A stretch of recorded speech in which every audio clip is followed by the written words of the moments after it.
মরণের সময় যখন হয়ে যায় 500 ফেরেশতা ঝাঁপিয়া পড়ে যায়। নড়াচড়ার কোনো ক্ষমতা নাই, ভাগার কোনো ক্ষমতা নাই রে বাবাজি।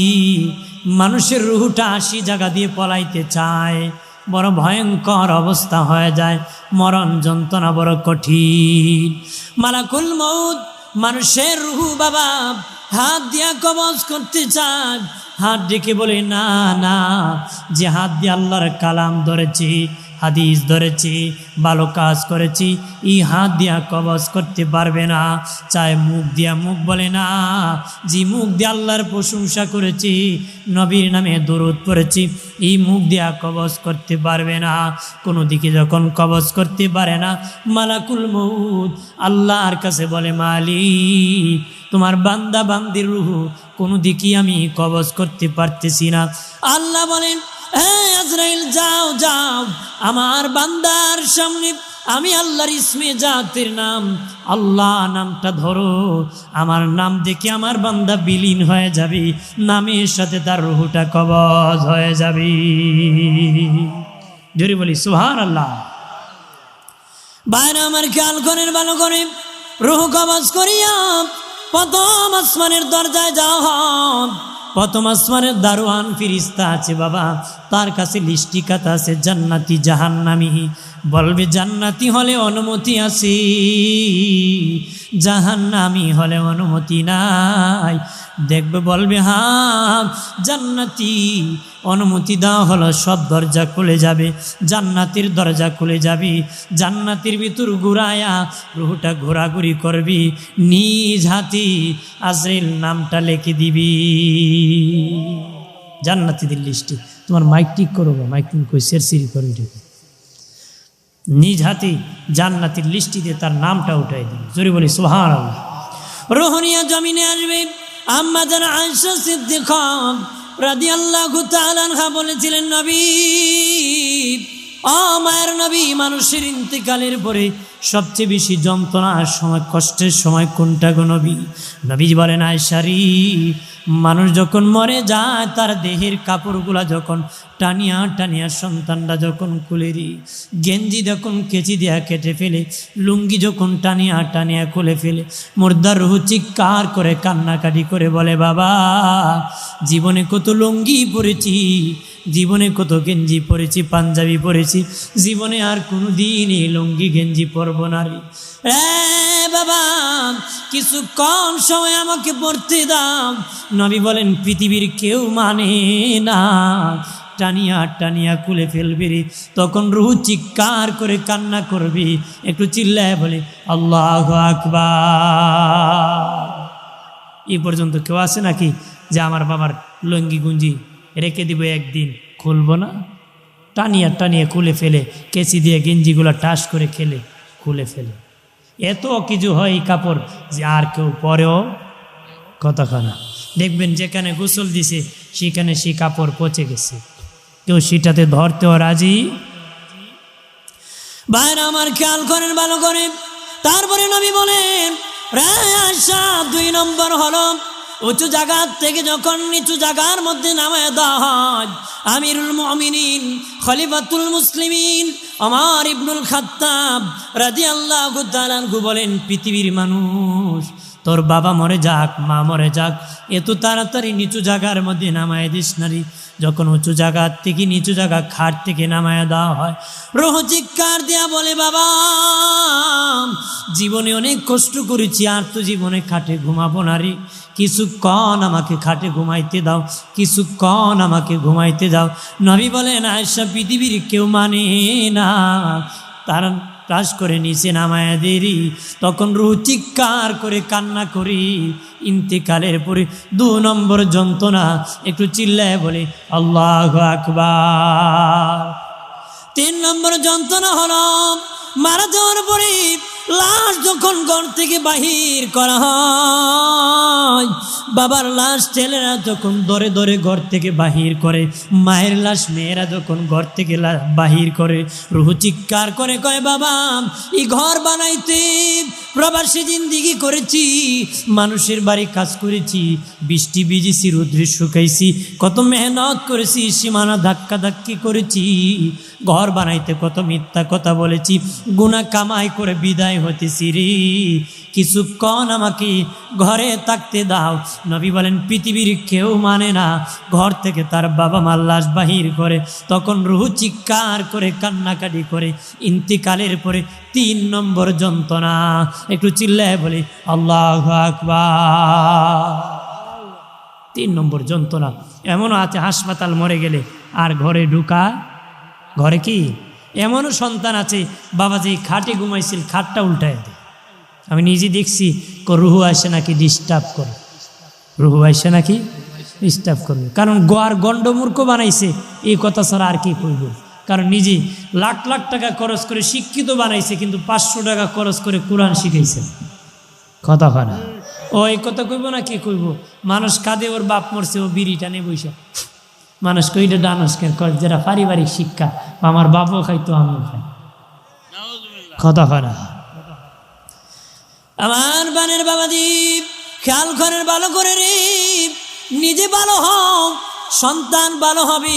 আম গাছ থেকে আম হয়, জাম গাছ থেকে জাম হয়, কাঁঠাল গাছ থেকে কাঁঠাল হয়, কাঁটাওয়ালা মান্দার গাছে কিছু আশা করা যায় না, লাকড়িও হয় না, ধুমা মারে, কি মারে, ধুমা মারে। তো মান্দার গাছ রাখলে এটা ভালো কিছু আশা করা যায়, নিজে ভালো হইতে হতো, নিজে খায় বোমা টানে, কো আমার ফুলা খারাপ হয়েছে, কেমনে কো বিড়ি টানে, তুমিও খারাপ, তোমার ফুলও খারাপ, খারাপের গরু হয় খারাপ, নষ্টর গরু কি হয় নষ্ট, ভালো মানুষের ঘরে কি হয় ভালো হয়। তুমি ভালো হইতে তেনে ছেলে ভালো হইতো, 15 বছর বয়সে যে ছেলে বিড়ি টানে, 30 বছরে তো এটা অ্যাকশন করতো না, গাঞ্জা টানবো বইয়ে বই, কথা হয় না, জোরে বলে।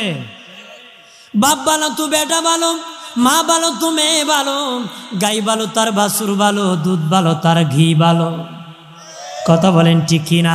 প্রাণের বাবাজি নিজে ভালো হই, সন্তানকে ভালো জিনিস শিখায়, মরলে ভয় করবে না, বাবার জন্য দোয়া করবে রে, ঠিক কিনা।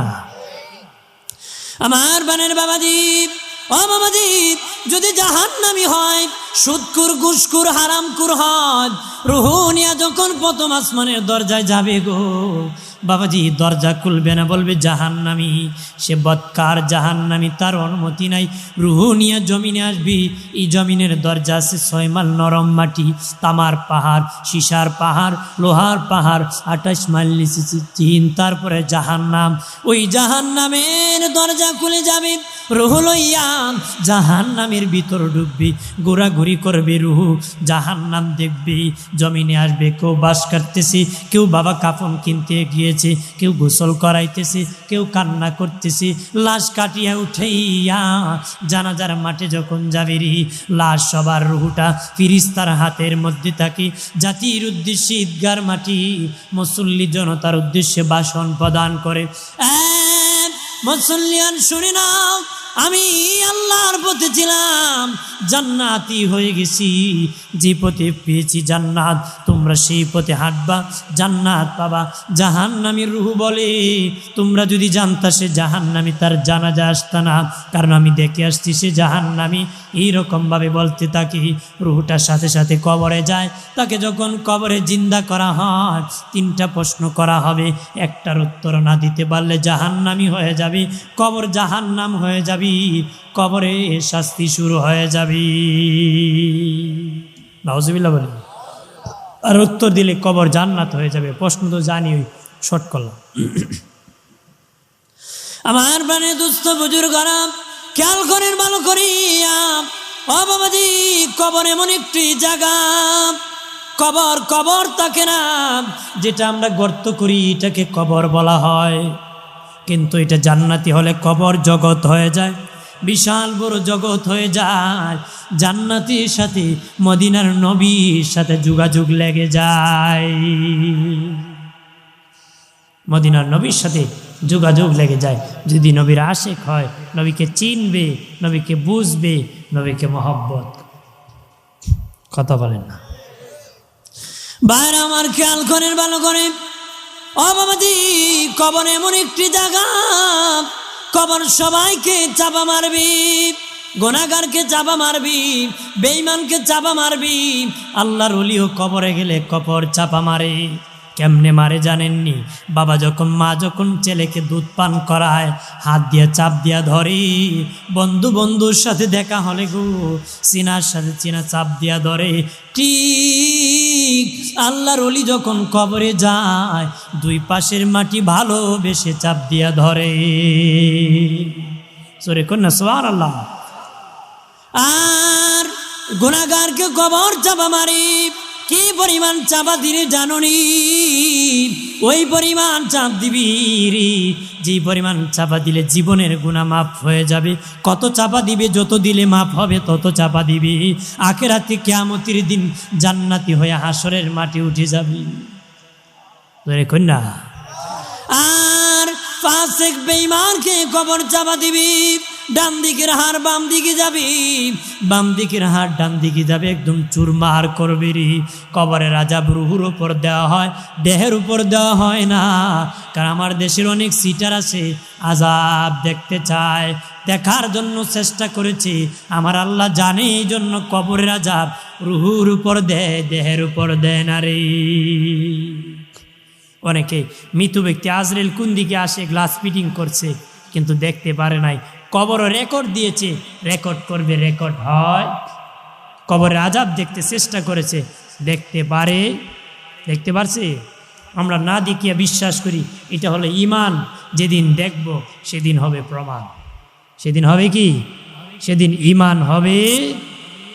আমরা দেশে নাস্তিক মুরতাদ বলে কবর বলতে কিছু নাই, হাসর বলতে কিছু নাই, মিজান বলতে কিছু নাই। নাউজুবিল্লাহ কন্যা। ওরা তো বলতে আল্লাহ বলতে কিছু নাই নাকি? কন্যা নাউজুবিল্লাহ। ওরা বলে মহাশূন্যে নাকি একটা গ্রহ ছিল, হঠাৎ করে বিস্ফোরণ হয়ে গেছি, হয়ে যায় নাকি পৃথিবী হয়ে গেছি। নাউজুবিল্লাহ বলি, জোরে বলি। আমি যদি বলি, হে চুনারঘাটের মুসলিম জনতা, এখানে একটা লোহার টুকরা ছিল, হঠাৎ করে বিস্ফোরণ হয়ে গেছে, এক টুকরায় মেশিন হয়ে গেছে, হরেন হয়ে গেছে, ইউনিট হয়ে গেছে, বাবাজি তার হয়ে গেছে, স্ট্যান্ড হয়ে গেছে, সব মিলে বাইরা মাইক হয়ে গেছে। ওই বনি মাইক ই তার সিরাউজুরটাই আইলো করতে কইবেন না? লোহা বিস্ফোরণ হয়ে মাইক হয়ে গেছে বললে যদি তার সিরা হয়, যারা মহাশূন্যে বিস্ফোরণ হয়ে পৃথিবী হইছে, এরার তার কেমন শিখছে? কথা হয় না, ডাবল শিখছে না? কইতে পারেন এরা তো বড় বড় শিক্ষিত মানুষ, এরার তার আবার কি? শিক্ষিত লোকের তার বেশি ছিল, শিক্ষিত লোকের তার কি বেশি ছিল। এক শিক্ষা অফিসার গেছিল এক শিক্ষা প্রতিষ্ঠানে, ক্লাসরুমে ঢুকিয়া কয়, এখন কোন ক্লাস? ছাত্ররা ক অঙ্কের ক্লাস। কের ক্লাস? ভালো সময় আইসি, একটা অঙ্ক করো। তো পোলাপান কাগজ কলম নিছে, তোমাদের গেট থেকে ক্লাসরুমে আসতে আমার 10 মিনিট সময় লেগেছে, বলো তো আমার বয়স কত? বুঝছেন নি অঙ্ক? গেট থেকে আসতে ক্লাসরুমে 10 মিনিট সময় লাগছে, বেচারার বয়স কত বাইর করতো? এটা অঙ্কের যা। পোলাপান কাগজ কলম ফালায় বসে রয়েছে। প্রত্যেক ক্লাসে দেখবেন পণ্ডিত পোলাপান থাকে, চাচার সাথেও 2-1 ক্লাসমেট পণ্ডিত ছিল, আমার সাথে সবার সাথে 2-4 জন একটু পণ্ডিত মার্কা থাকে। এক পণ্ডিত এমনি আঁকাইতেছে, একটু পরে অঙ্ক করছো রে?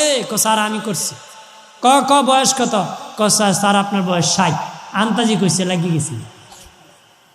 স্যারে কইতেছে অঙ্ক করতে তো সূত্র লাগে, তুই তো অঙ্ক করছ, কোন সূত্র অঙ্ক করছ? অবশ্যই স্যার সূত্র আছে, বিনা সূত্রে আমি অঙ্ক করি, সূত্র ছাড়া তো অঙ্ক হয়? আমি সূত্র ছাড়া করি না, অবশ্যই সূত্র দিয়ে। কি সূত্র? আমার বাড়ির পাশে একটা চাচাতো ভাই আছে, আধা পাগল, এর বয়স 30, আপনি পুরা পাগল বয়স 60। কারণ আধা পাগলের বয়স যদি 30 হয়, পুরা পাগলের বয়স কত? নাস্তিকরা পুরা পাগল, পাগল ছাগল ছাড়া এমন কথা বলতে পারে? আমার বানের বাবাজি, নবীজি বলেছেন উসমান ফিল জান্নাত, উসমান গনি জান্নাতি। এরপরে উসমান গনি জিন্নুরাইন রাদিয়াল্লাহু তাআলা আনহু কবরের পাশে গেলে কাঁদতে কাঁদতে চোখের পানি ছেড়ে দিয়ে খেজুর গাছের রসের মতন টপ টপ করে পানি পড়তো, দাড়ি মুবারক পর্যন্ত ভিজে যেত। সাহাবীরা বলে, ওসমান গনি ভাই কি জন্য গো কান্না করো রে? জাহান্নামের বয়ান করলে নবীজি এমন কান্না করেন না, কিন্তু কবরের পাশে কেন কেন এমন কান্না করেন? ওসমান গনি জিন্নুরাইন রাদিয়াল্লাহু তাআলা আনহু বলেন, কবর হলো প্রথম স্টেশন, কবর হলো প্রথম ঘাঁটি। কবরে যারা ধরা পড়ে যাবে সব জায়গায় ধরা পড়ে যাবে, কবরে যারা নাজাত পাবে সব জায়গায় নাজাত পাবে। আমি ওসমান গনির ভয় হয় কবরে নি ধরা পড়ে যায়, এই জন্য কাঁদতে কাঁদতে আমি অস্থির হয়ে যাই। একটু চিল্লায় বলে আল্লাহু আকবার। রে প্রাণের বাবাজি, কবর দেখলে ভয় করবারে। আমার দেশের বাইরাম কবরের পাশে জুয়া মারে রে, কবরের পাশে বাবা মদ খায়, কবরের জায়গা দখল করে। আইল কাটরা বাইসাব লাগাল ফেলে তো কাটতে কাটতে 12টা বাজায় দে, এমনও তালুই বাইসাব আমরার দেশে আছে। কথা কনা বেটা যেমন লেমটি খাসায় 2-4 মন ঘুষ দিয়ে আছে, গদ্দি দেখাই দে। কথা কনা বেটা দেখা আর আয় মায়ের করতিনি কি পর্যন্ত আছে। নাউজুবিল্লাহ কনা বাইরে আমার খেয়াল করেন, ভালো করেন ও বাবাজি খেয়াল করেন। কবর হলো সম্মানার্থে দেওয়া হয়, কবরকে সম্মান করতে হবে রে। মানুষ কবর দেওয়া হয় মানুষের সম্মানার্থী, মানুষের ইজ্জত আছে, সম্মান আছে, এই জন্য কবরকে সম্মান করতে হবে। কবরের মধ্যে গরু বাঁধা যাবে না, গোবর ফেলা যাবে না, কবরকে সংরক্ষণ করতে হবে, একদম সমান করা যাবে না, এটা কবরের অসম্মান হয়। মানুষের ইজ্জত আছে রে, সম্মানার্থে কবর দেওয়া হয়, সম্মানার্থে কি কবর দেওয়া হয়। ভাইরা আমার খেয়াল করেন, ভালো করে ও বাবাজি। সাদ ইবনে মুআজ রাদিয়াল্লাহু তাআলা আনহুর ইন্তেকালের পরে আল্লাহর নবী নিজে জানাজার ইমামতি করেছেন। খাটিয়া যখন লাশ নিয়ে যেতেছেন, নবী পিছনে পিছনে যাইতেছেন, বড়ি আঙ্গুল মুবারকে নবীজি ভর করে করে যেতেছেন, পা মুবারক জমিনে পুরাটা ফেলতেছেন না।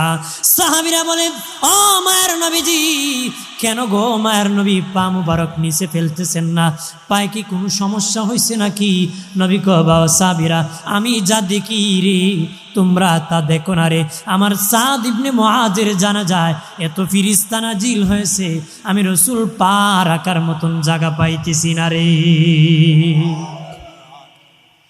এরপরে বাবাজি কবরে নামাই দিয়ে মাটি চাপা দেওয়া হলো। নবীজি কবরের পাশে কান্নায় ভেঙ্গে পড়ে গেলেন।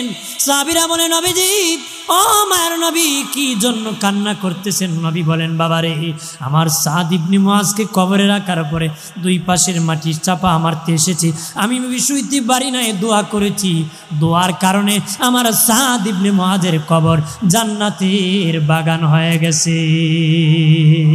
জোরে বলি। নবীজি বলেন, খাদিজাতুল কুবরা ইন্তেকালের সময় বলেছিল, নবীজি ও মায়ের নবী আপনার একটা পুরান জামা দিয়ে আমার কবরে নামাই দিবেন নি গো? নবী বলেছেন, খাদিজা পুরান কেন দিব, নতুন দিব। নতুনের দরকার নাই নবী, আপনার পুরান জামা দিয়ে আমি কবরে নামতে চাই। জীবন মুবারকে জীবনে কোনো দিন মশা মাছি বসে নাই, ওই নূরে নবীর বদন মুবারকের জামা মুবারক লাগায়া কবরে নামাই দিলে কবর জান্নাতের বাগান হয়ে যাবে। নবীজি আমার কবরের প্রথম মাটি আপনি দিবেননি, দিব খাদিজা আমার কবরের পাশে দাঁড়ায় থাকবেননি।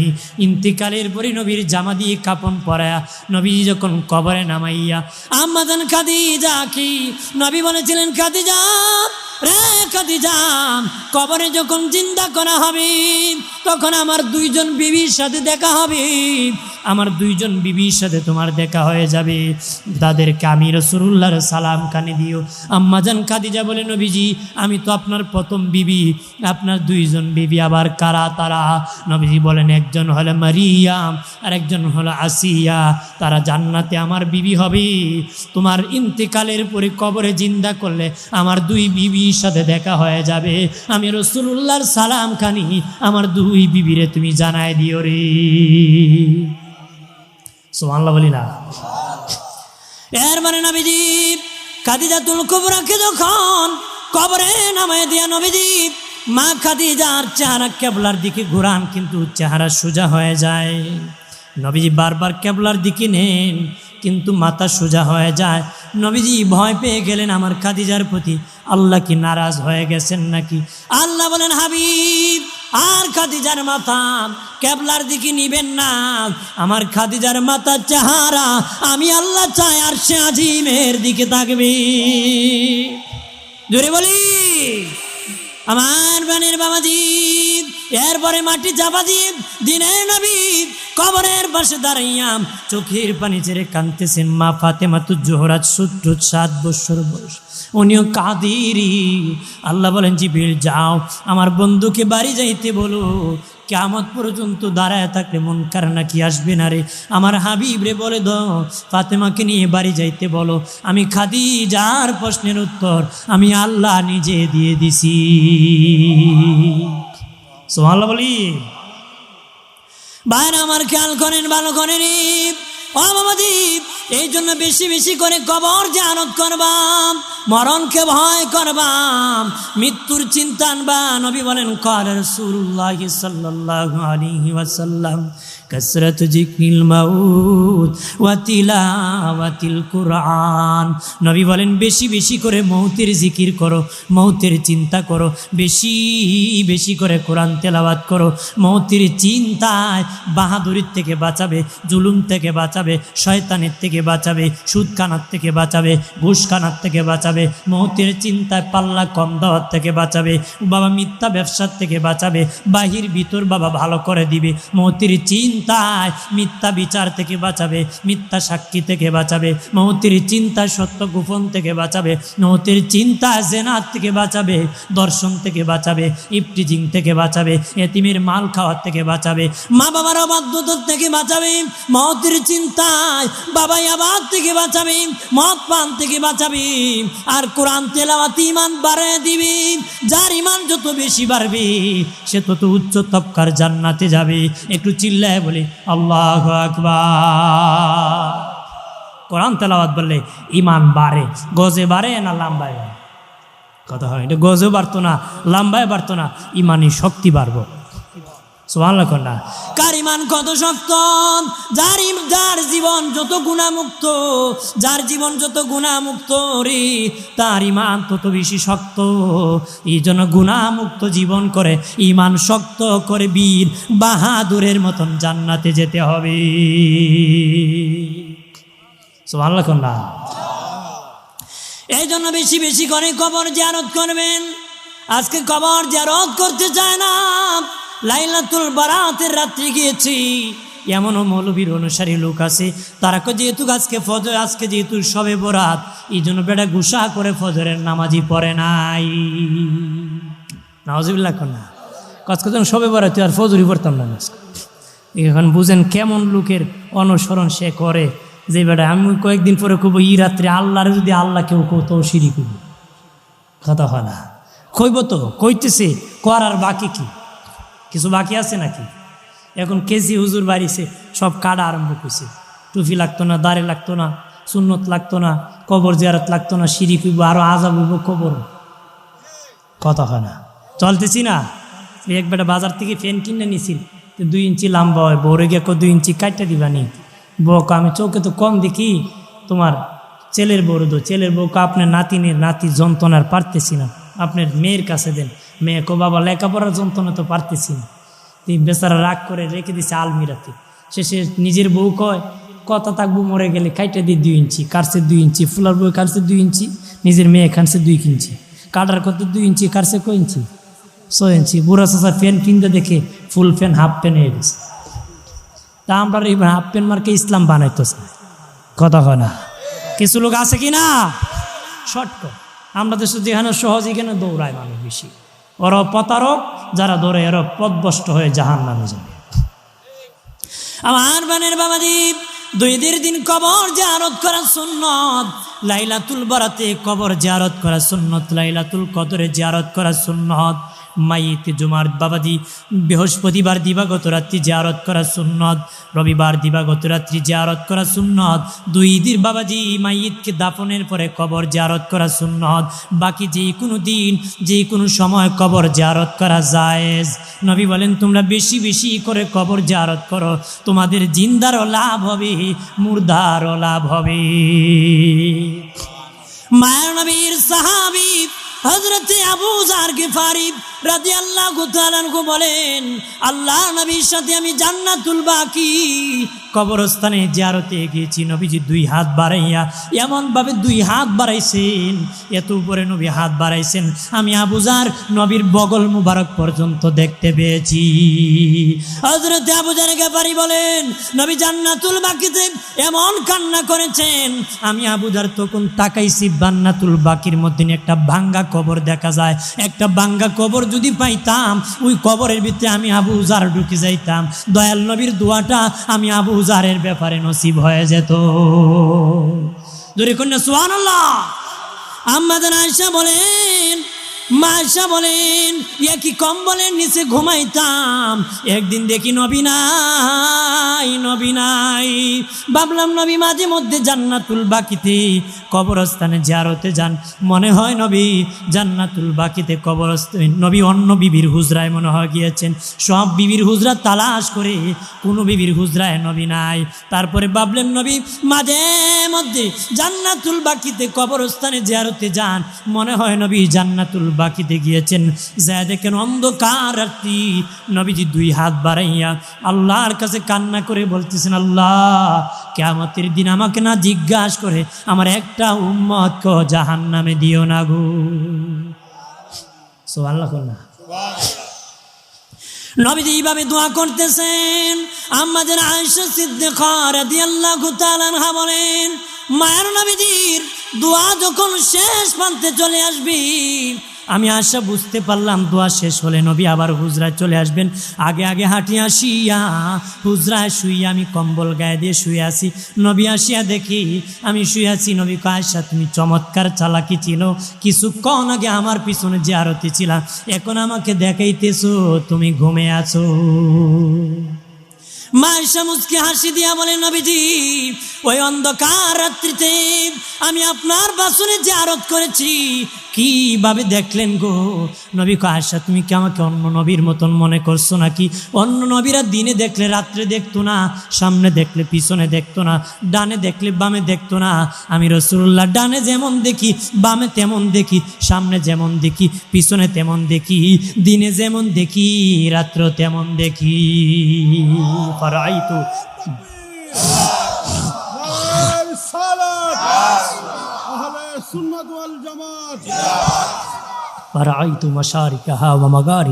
পৃথিবীর পূর্ব প্রান্ত থেকে পশ্চিম প্রান্তে যত কিছু হয় রাসূলুল্লাহ সব দেখতে পান। সুবহানাল্লাহ বলি। এর মানে আম্মা জান আয়েশা বললেন, নবীজি ও মায়ের নবী, এই যে কান্নাকাটি করে দোয়া করেছেন, আল্লাহ কি কোনো ভালো সংবাদ জানাইছিনি? আল্লাহু আকবার বলেন না। আল্লাহ কি কোনো ভালো সংবাদ জানাইছিনি? নবী কয়, আয়েশা 2টা ভালো সংবাদ আল্লাহ আমাকে জানাইছি। 1 নম্বর, আমার সাথে ওয়াদা করেছে আল্লাহ কিয়ামতের দিন আমি রাসূলুল্লাহকে না জিজ্ঞাসা করে আমার একটা উম্মতকে আল্লাহ জাহান্নামে দিবে না রে।